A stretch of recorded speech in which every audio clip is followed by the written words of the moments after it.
त्यांनी तिथं दाखवले जी नाही आहे. म्हणजे या टायपोग्राफिकल एरर हे जे झाले त्याच्यावरनं AIB किती सिरियस आहे या रिपोर्टबद्दल हे आपल्याला त्या ठिकाणी कळतं. आता ह्याच्यामध्ये तुम्ही जर बघितलं तर aircraft was observe to have bank towards the right, म्हणजे राईट साईडला बँक झालं होतं. म्हणजे जे पंखा असतो लेफ्ट साईडचा पंखा जर खाली असेल तर त्याला आपण लेफ्ट बँक बनतो. त्यामुळे हा व्हिडिओ बघितल्यानंतर सिद्ध होतं राईट बँक नव्हतं झालं, लेफ्ट बँक झालं होतं आणि ते लेफ्ट साईडला धावपट्टीचा पडलं होतं. हे तर आपल्या सगळ्यांना त्या ठिकाणी माहिती आहे. त्यामुळे या रिपोर्टमध्येच बेसिक जी गोष्ट आहे, गोळी कुठं लागली हे जर आपण विचारायला गेलं तर डोक्याला लागली का पोटात लागली, खरं कुठं लागली, जर डोक्यात असेल तर इथं सांगण्यात आले की छातीत लागली. मग इथं बेसिकच जे ऑब्झर्वेशन आहे ते या रिपोर्टरचं नाही तर सॉरी त्या AIB या संस्थेचं चुकलंय या रिपोर्टमध्ये, असं आमच्या सगळ्यांचं मत आहे. पुढं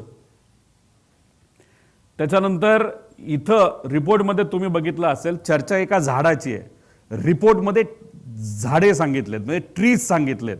आता ह्याच्यामध्ये अशी कुठली झाडं होती तिथे की ज्याच्यावर हे विमान ज्या झाडांना धडकून, झाडांना एक झाड नाही अनेक झाडांना धडकून हे खाली त्या ठिकाणी पडलं. तर याच्यामध्ये आम्ही थोडंसं बघितलं या बाजूला जिथं हे विमान इथं पडलं होतं तर इथं कुठंच तिथं झाड दिसत नाही, हे झुडूप आहे.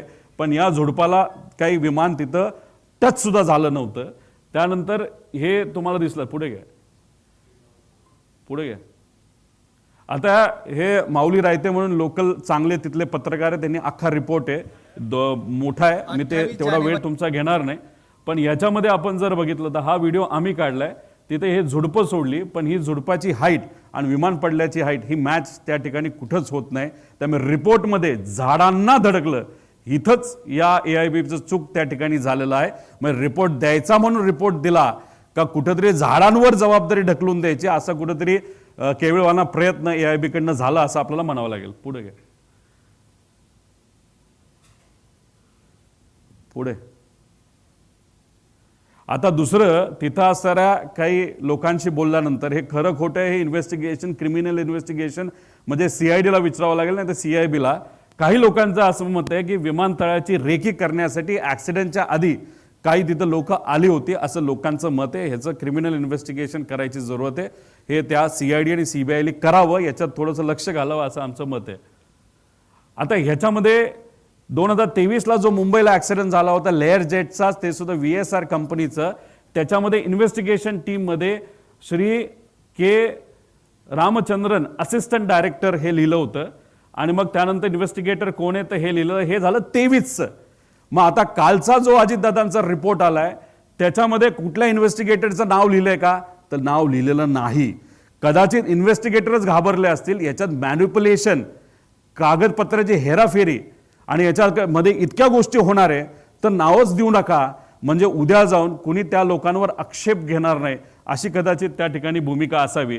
त्यामुळे आता याच्यामध्ये आपण जर बघितलं तर ह्या 23च्या इन्व्हेस्टिगेटर रिपोर्टमध्ये AIBचा जो आहे, जो 23च्या ॲक्सिडेंटचा आहे, अजितदादांच्या बाबतीत अशा पद्धतीने इन्व्हेस्टिगेशन टीमचं नाव हे कुठूनही त्या ठिकाणी आलेलं राहिलं नाही.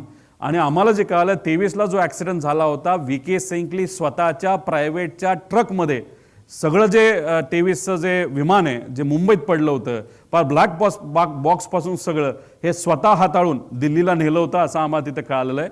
त्यामुळे अजितदादांच्या बाबतीत इन्व्हेस्टिगेशन टीम का नाही असा एक खूप मोठा प्रश्न आम्हा सगळ्यांना आहे. आणि हा भेदभाव दादांच्या बाबतीतच का तिथं केला जातो ही शंका, नाहीतर ही भावना आमच्या सगळ्यांची आहे. आता पूर्वी लेअर 45 द्यायचे, पण रिपोर्टमध्ये 45 XR हे त्या ठिकाणी आलेलं आहे.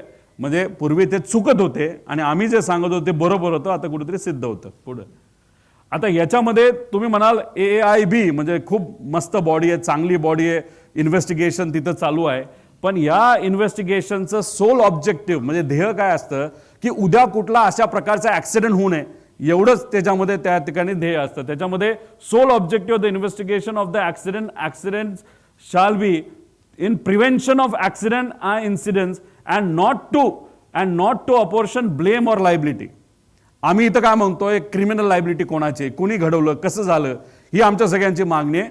पण हे जे AIBचा जो हा फॉरवर्डच तुम्ही वाचला तर ह्याच्यामध्ये तुम्हाला कळेल ह्यात फक्त उद्या काय ॲक्सिडेंट होऊ नये एवढी भूमिका त्याच्यामध्ये AIB तिथं घेईल, म्हणजे एक्स्ट्रा कॅन ठेवले होते का नव्हते ठेवले याच्यामध्ये त्यांना काय तशी इंटरेस्ट नाही असं कुठंतरी तिथं जाणवतं. आणि तीच गोष्ट आम्ही CIDला सांगितली.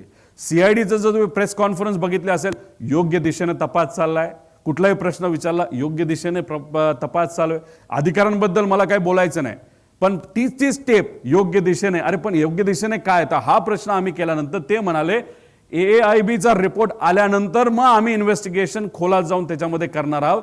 पण AIBची जर रिपोर्ट बघितला तर अशा पद्धतीने त्या ठिकाणी या गोष्टीने तर त्याचा इंटेंट नाही तर ऑब्जेक्टिव्ह असतो. पुढे आता ह्याच्यामध्ये आम्ही म्हणत होतो विजिबिलिटी कमी आहे, हे काय मोघम नव्हतो. तुम्ही मुंबईची विजिबिलिटी बघितली तरी ती 2500च्या आसपास आहे रिपोर्टमध्ये दिले, आणि पुण्याची जर बघितली तर 2000च्या आसपास आहे टायमिंग प्रमाणे.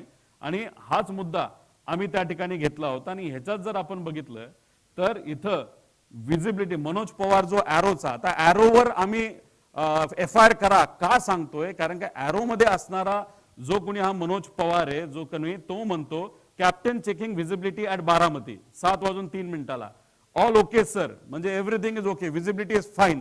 पण मुंबई एअरपोर्ट जिथं हा माणूस बसला होता, जिथून उडणार होतं तिथं विजिबिलिटी कमी होती, आणि पुण्याला पण विजिबिलिटी आपण बघितली ती सुद्धा त्या ठिकाणी कमी